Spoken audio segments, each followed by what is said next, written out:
It's Denise Seagull, your menopause mentor and longevity concierge, here with another episode of Healthy Living, Happy Life podcast. Today, I want to share a personal story, actually, two of them. And these aren't statistics or case studies, these are actually two women, real women that I know. And their lives paint a very vivid picture on how the choices we make determine how we age and how much life we have in our life. Um, Last week, I talked a little bit about person number one, which is my aunt. And so this is kind of an interesting, something interesting happened since then that I see the juxtaposition of these two. So I hope you guys find this interesting and that you really can pick up the nuances from these two stories. So let me start by asking you this. When you think about getting older, what comes to mind? Right? Grandkids, freedom, traveling, doctor visits. What is it? I mean, for me, it's traveling around the world first class. Okay, I can dream, right? We definitely travel. I don't know about always first class.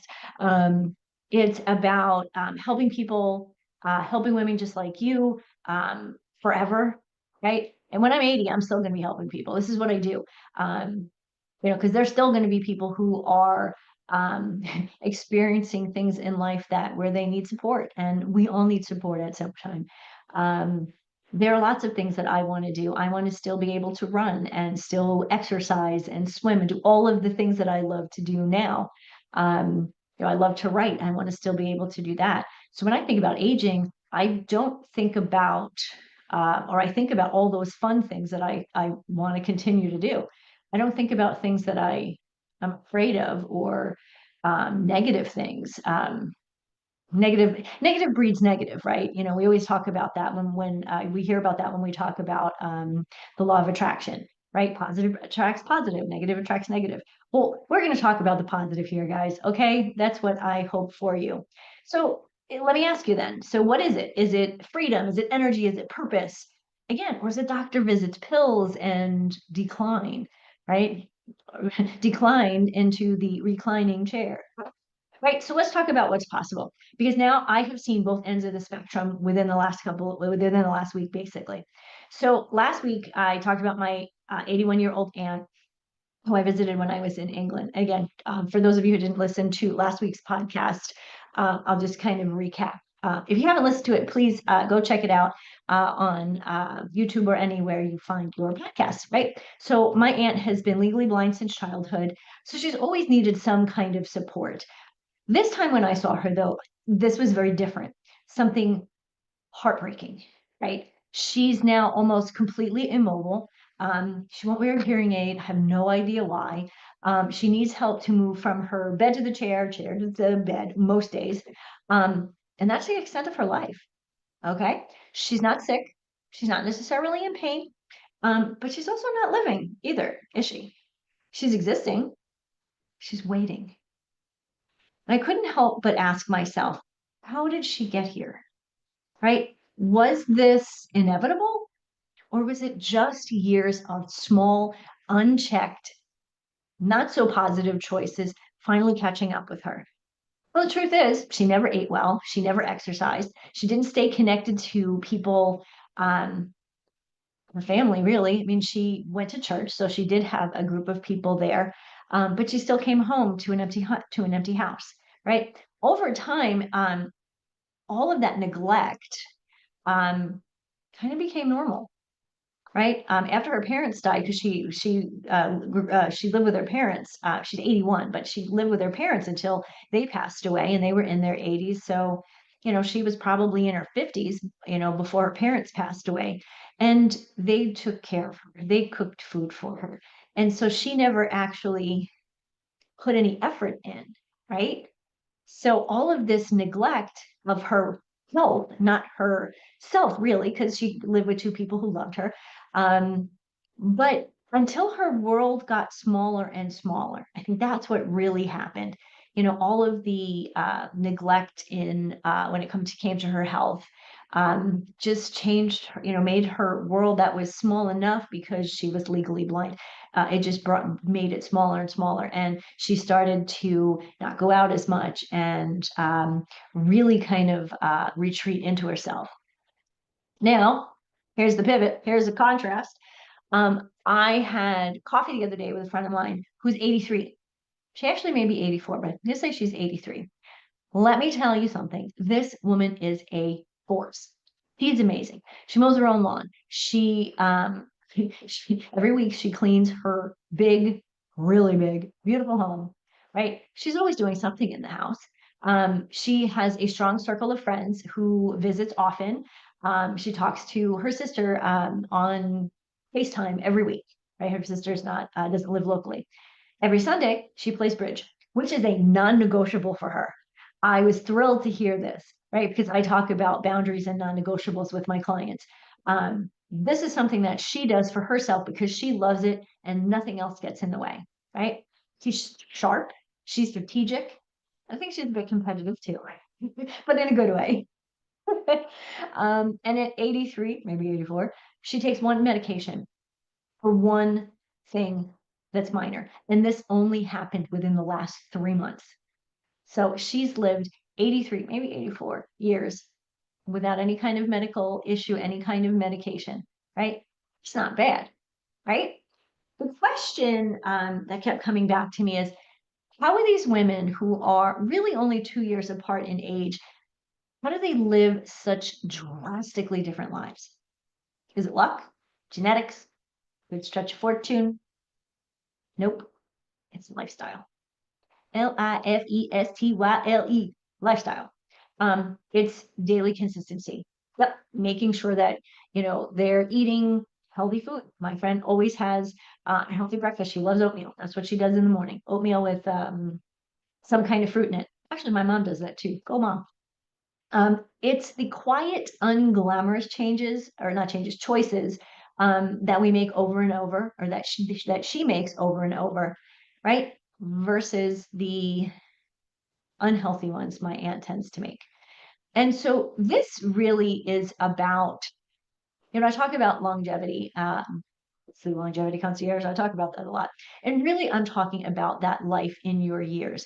Rather than thinking always lifespan, we really are talking more health span at this stage in life. Yeah, when you're 54, like I am, I'm thinking lifespan. I'm thinking, many years down the road.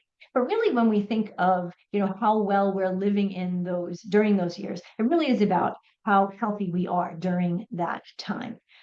So what's really going on here, right? How do we know what lifespan is? And, well, we all know that lifespan is how long you live, right? But health span is how well we do that and how well our body holds up, basically, right? When you think of it this way, it's the number of years that you are free from chronic disease, from pain, from dependence, right? It's not just about the quality.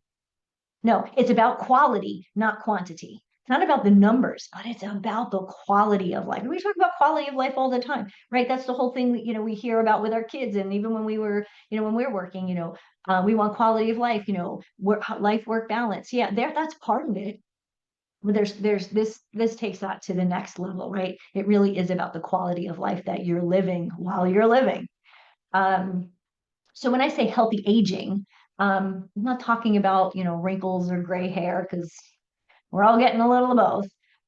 I'm really talking about, can you walk and laugh and travel? Can you cook? Can you play with your grandkids? Can you think clearly into your 70s, 80s, and 90s? It's doable. We certainly can, but we need to make the effort today to be able to do that into our 70s, 80s, and 90s, right? We don't necessarily think when we're in our 50s that what we do today is going to matter. But what we do today and tomorrow and the next day and the next week and the next month, before you know it, guess what? You're going to wake up one day and you're 70, right? So what we do today really matters. And the truth really is you have more control over your health span than you think, or that you've been led to believe. Okay, so let's just talk about what shortens health span, right? What chips away at our health span. And it's not about genetics. Oh, yeah, there's a piece of that. But with all the epigenetic studies that are out there, it's very true that you can have a gene in your body, and with a healthy lifestyle, it never gets turned on, right? That's why you can have a family, family, there are four people in the family, three of them are obese, and the one person is not, right? Part of it, what's the difference? They have mostly the same genes, right? But it's lifestyle, it's what they choose. So what genetics is not necessarily bad luck, right? There is a piece of that. Like, we can't avoid all of the things, and things do happen in life. We know that, right? So it's not 100%, when we live a healthy lifestyle, we're going to live a great life forever and ever and ever. Something will eventually happen, right? Whether you get into a car accident, you're running down the road or down the trail, and you trip and fall, and, you break an ankle, whatever it is, right? But this is more things that happen on a regular basis that we're chipping away at this health span, right? And most people lose these years of vitality from number one thing, chronic inflammation. I started to listen to a video earlier today, and it was going, they have the answer to weight loss, right? Their answer to weight loss was basically um, getting rid of chronic inflammation. Well, duh, right? This was just a different way to say the same thing. And how do we get rid of chronic inflammation? You need to stay away from sugar, processed foods, and sitting too much. I just said what this guy was saying. There's the secret, everyone. Okay, whatever this guy was talking about earlier. Um, the secret to weight loss and energy is to stay away from the standard American diet. If you do realize that does the acronym is SAD. Anyway, other things that help us lose or make us lose this vitality: stress and poor emotional regulation. What does that mean? Well, stress, we know what that means, but emotional outlets, like being able to, I mean, one of the things I do every now and then is just, I'm a girl, so every now and then I just have a good cry. I also meditate. I have a journal. I journal. I have a gratitude practice. Those are some of the things that we can do to alleviate that, right? Lack of muscle mass and bone density. Ladies, if you're not exercising and lifting weights, you're doing yourself a disservice, because through menopause, dropping of estrogen and testosterone, guess what? You're losing bone density and muscle mass. So you need to counter that and actually make sure that you're doing strength training or resistance training, give it a name, to make sure that you are maintaining what you have. And if you do it enough and appropriately for our age, you can actually increase both bone density and muscle mass. Poor sleep habits. Yep. Sleep, no sleep, less cortisol, higher cortisol, you're gaining weight, you don't feel good, tired, and you get into this vicious cycle. Um, Isolation and loneliness, right? I remember before I got married, like, I mean, I lived alone, but I was never alone. I had my sister, my nephew was around, I had friends, I was always doing something, right? But as people get older, especially since I hate to say it, COVID, people are more and more homebodies. They become more homebodies. They don't go out as much. They don't get together as much. So isolation and loneliness really is becoming another epidemic, I think, in our lives. Um, and then another thing, and this is really, really important, because sometimes we think, oh, it's just inevitable. And these things are not inevitable. These are things that are absolutely preventable. Type 2 diabetes, heart disease, osteoporosis. Just mentioned bone density. Osteoporosis is when you're losing bone density and you basically have holy bones. Holy bones don't hold up a body, right? And if we've gained a little bit of weight, it's definitely struggling to hold up a heavier body, right? So of course, these are things that don't show up overnight, right? If they showed up overnight, we'd go, oh shit, I better fix this now, rather than, oh, we all get to it eventually, right? They build slowly over a lifetime, right? And during midlife, while we're too busy to notice, stuff is happening. And it doesn't usually affect us, or sorry, we don't usually address it until something's actually like the shit has hit the fan, so to speak, right? So flip side, what protects and prolongs health span? Health span, I love that word. Here's the good news. Again, it's in your control. You have 100% control of this, right? Research shows that 80% of chronic illness is preventable with simple, consistent lifestyle shifts. Remember those things I just talked about? Heart disease, type 2 diabetes, osteoporosis, metabolic disease. All of those are absolutely controllable. You do not have to get any of those, right? It's about your lifestyle choices, right? And again, lifestyle choices a little bit every day, right? We're going to get better, not 100%. We're not going to look for perfection, but we're going to look to get a little bit better every day. So what do we focus on? You guys are going to be amazed what I'm going to say next. Eat real food, whole, nutritious, nutrition-rich meals, reduce inflammation. Remember I said inflammation was one of the top things that shorten our life. Yep. So eating real food instead of processed foods and a lot of sugar is going to reduce your inflammation. Daily movement, walking, strength training. I have an elliptical machine and a bike and a treadmill here at my house. I have a full gym here, right? And when the weather's cool or rainy or whatever, that's what I do. When it's nice out, I go for a run outside. I go for a walk. We live on a hill. I can do some hill workouts. Let me tell you, walking up this hill 4 times is a killer, and it takes me 45 minutes. I plan it into my day, and I assure you, if you plan exercise or movement into your day, you will accomplish it. Again, right now to start, just start walking, walk. You'd be amazed at how many people, when I'm walking in the neighborhood, I see all these people I've never seen before, right? They may be new to the neighborhood, but I think probably not. I've just never seen them. So you actually hit two birds with one stone. One, you're getting exercise, and two, you're meeting new friends, right? Get a good night's sleep, 7 to 8 hours, to let your body and your brain heal and recharge, right? Especially if you've been exercising, lifting weights, your body does need to heal. So you need that rest. Your body needs that rest. Staying connected to your friends and loved ones, right?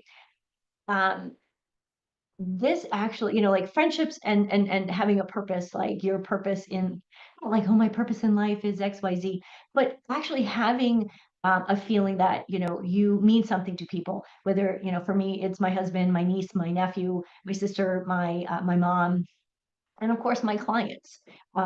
This is, to me, this is like medicine. I love staying connected to the people that I hold in high regard, and hopefully they hold me in high regard as well.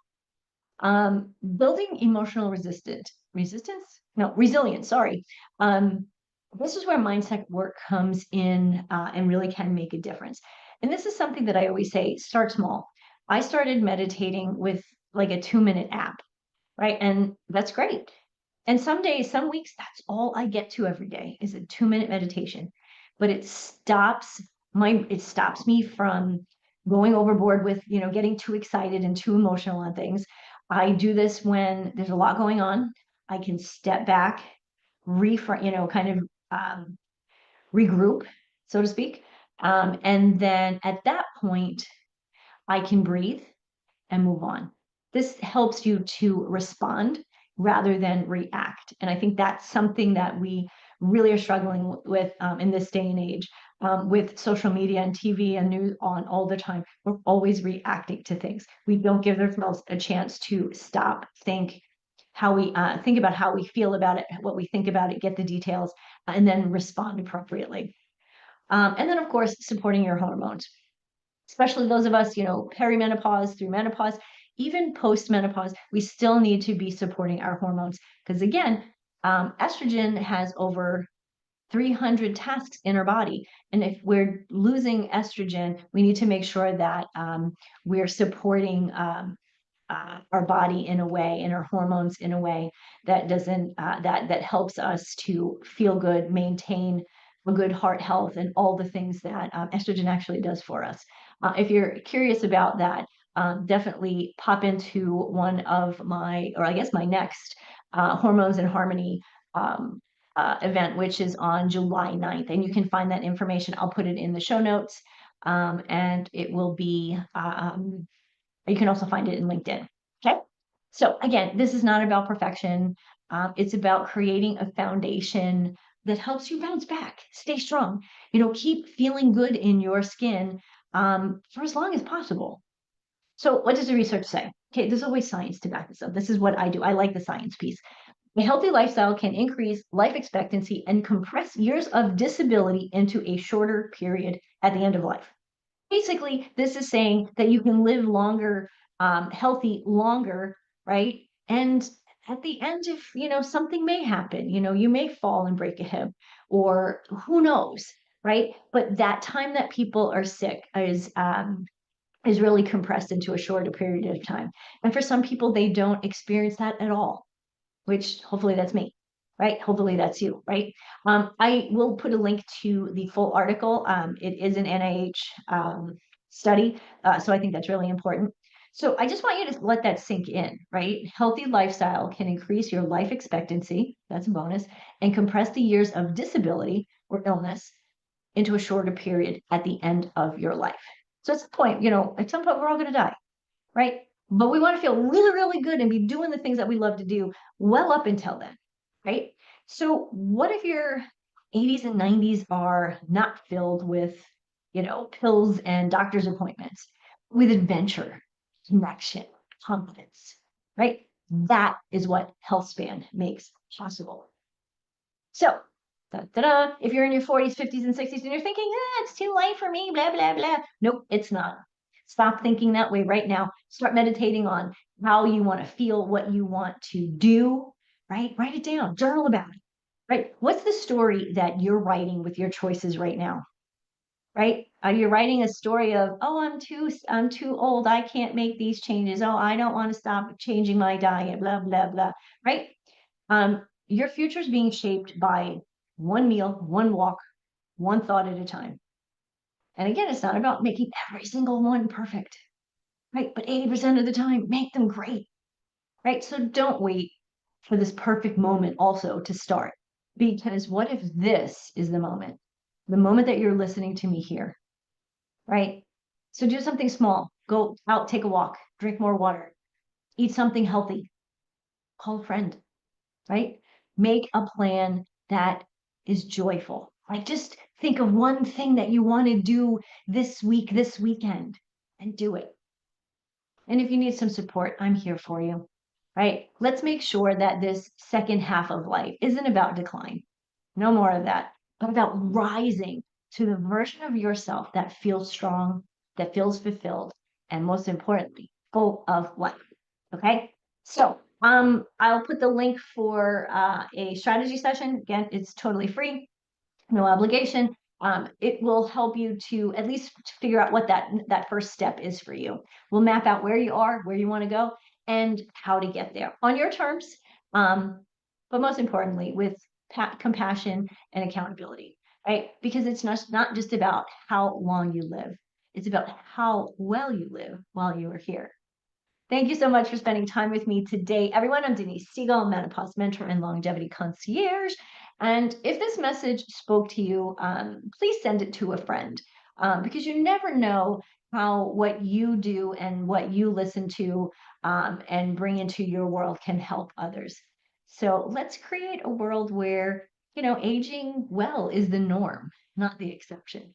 Until next time, I'll see you soon. Healthy living, happy life everywhere. I'll see you soon.